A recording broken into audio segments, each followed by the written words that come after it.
बातमी गॅस सिलेंडरच्या कमतरतेमुळे ठाण्यामध्ये कोळशाची मागणी वाढली आहे। कोळसाच उपलब्ध नसल्यामुळे ठाण्यातील कोळसा वखार बंद अवस्थेत आहे। कोळसा बाजारात नसल्यामुळे हॉटेल व्यावसायिकांची अडचण होणार आहे। काही ठिकाणी तर कोळशाचे भाव 40 वरनं 60 रुपये किलोवरती झाले। अमेरिका, इराण आणि इस्रायलच्या युद्धामध्ये मोठा फटका जो येतो भारतामध्ये अनेक ठिकाणी पडताना आपल्याला पाहायला मिळत आहे। त्याचाच फटका या हॉटेल व्यावसायिकांना देखील बसलेला आहे। मात्र असं असताना गॅस सिलेंडरचा देखील तुटवडा आपल्याला जाणवत आहे। मात्र याच गॅस सिलेंडरच्या कमतरतेमुळे अनेक जणांनी आता कोळशाच्या शेगडीवरती स्वयंपाक करायला हॉटेल व्यावसायिकांनी सुरुवात केलेली आहे।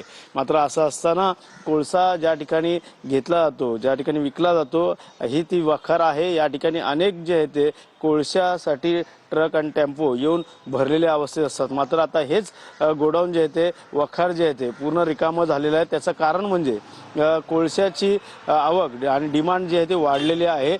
कॅमेरामॅन अथर्व सह गणेश सुरा, TV9 मराठी,